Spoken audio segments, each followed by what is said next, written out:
Sarabjit murder case 11 साल बाद भी इंसाफ अधूरा। निर्दोषों के लिए भी पाकिस्तान क्रूरता बरकरार रख रहा है। 25 करोड़ दे देते तो सरबजीत शायद बच सकते थे।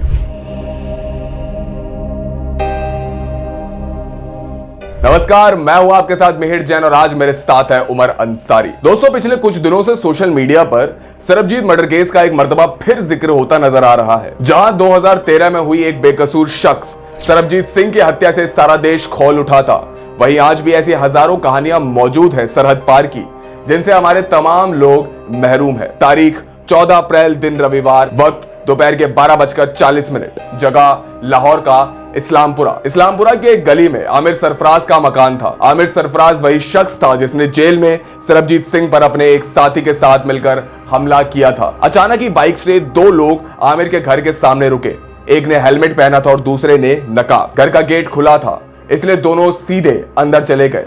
आमिर घर की दूसरी मंजिल पर मौजूद था। बाइक पर आए दोनों लोगों ने उसे 3 गोलियां मार दी और वहां से फरार हो गए। लेकिन दोस्तों, अब आप लोग सोच रहे होंगे कि आज अचानक ये कहानी क्यों। दरअसल हाल ही में पाकिस्तान में हुआ यह वाकया भले ही कई लोगों को सरबजीत के लिए इंसाफ लग सकता है, मगर सरबजीत की बड़ी बेटी स्वर्ण प्रदीप कौर कहती है कि ये इंसाफ नहीं है। हो सकता है कि सबूत मिटाने के लिए आईएसआई ने उसे मरवा दिया हो। वास्तविकता में स्वर्ण प्रदीप कौर ने अपने एक इंटरव्यू में एक ऐसा खुलासा किया जिससे हम सभी अपरिचित हैं। सरबजीत सिंह की बेटी स्वर्ण प्रदीप कौर ने बताया कि सरबजीत को छोड़ने के लिए 25 करोड़ रुपए ब्लड मनी मांगी गई थी। इसमें पाकिस्तान के मंत्री अंसार बरनी मीडिएटर थे।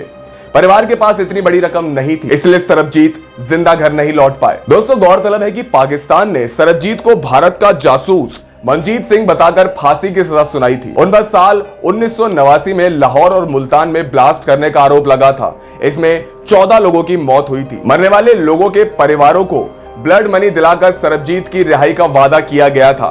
उनकी बेटी ने बताया कि इतनी बड़ी रकम चुकाने के लिए जब सरबजीत सिंह के परिवार वालों ने सलमान खान से बात की थी तो वे तुरंत मान गए थे। दैनिक भास्कर की एक रिपोर्ट के मुताबिक 2008 में सरबजीत सिंह का पूरा परिवार एक हफ्ते के लिए उनसे मिलने पाकिस्तान गया था, लेकिन जब वे लोग वहां पहुंचे तो अधिकारी बहाने बनाने लगे। कुछ दिनों के बाद जब किसी तरह सरबजीत सिंह से मुलाकात की इजाजत दी गई तो उनके परिवार को उनकी कोठरी तक ले जाया गया जहां सरबजीत सिंह बंद थे।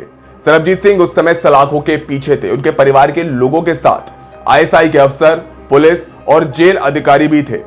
उनकी यह मुलाकात 49 मिनट की थी। जिस समय सरबजीत सिंह गलती से सरहद पार करके पाकिस्तान चले गए थे तब उनकी बेटी महज 2.5 साल की थी और छोटी बेटी 23 दिन की। सरबजीत सिंह की छोटी बेटी ने पहली दफा अपने अब्बा को देखा था। उस वक्त उस जेल में और भी कैदी मौजूद थे।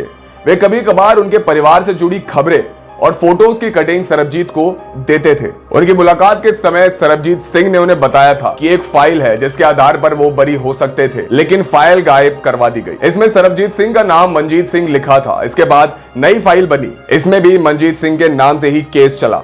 उनके परिवार ने इंडिया से तमाम सबूत भेजे। वकील उनसे पैसे लेते रहे लेकिन करते कुछ नहीं थे। सरबजीत सिंह ने अपने परिवार को यह भी बताया था कि उनके पास एक डायरी थी।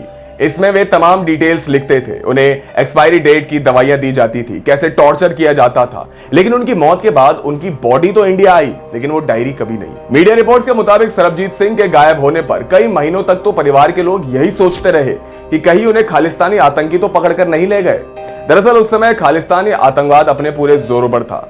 अच्छी कदकाठी वाले युवकों को खालिस्तानी समर्थक ले जाते थे। जब लाहौर हाईकोर्ट से ऑन रिकॉर्ड आंकड़े मांगे गए तो पता चला कि 200 से ज्यादा भारतीय कैदी पाकिस्तान की जेलों में कैद है। इनमें ज्यादातर निर्दोष व्यक्ति हैं जो गलती से बॉर्डर पार करके पाकिस्तान चले गए थे। सरबजीत की हत्या पर जेल प्रशासन का दावा था कि जेल में बंद सरफराज और मुनीर ने खाना खाते वक्त सरबजीत पर ब्लेड और ईंट से हमला किया था। कोर्ट में वकील सरबजीत सिंह के मर्डर में इस्तेमाल होने वाली चीजें पेश नहीं कर सके, इसलिए सबूतों के अभाव में सरफराज और मुनीर बरी हो गए।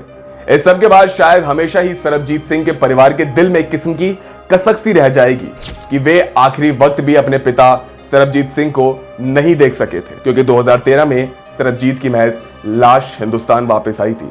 लेकिन इसमें भी एक घिनौना कृत्य यह किया गया था दोस्तों कि सरबजीत सिंह के बॉडी में से उनके कई अंग, उनके जिस्म के बहुत से अंग, कई बॉडी पार्ट्स पाकिस्तान में ही निकाल लिए गए थे। लेकिन दोस्तों, इस सब पर आपकी क्या राय है, हमें कमेंट बॉक्स में जरूर बताएं। दोस्तों, वीडियो पसंद आई हो तो वीडियो को लाइक करें, शेयर करें, सब्सक्राइब करें और साथ ही बेल आइकन को भी जरूर दबाएं ताकि आपको हमारे तमाम वीडियोस के नोटिफिकेशन सबसे पहले मिल सके। उमर अंसारी के साथ मिहिर जैन, कथा।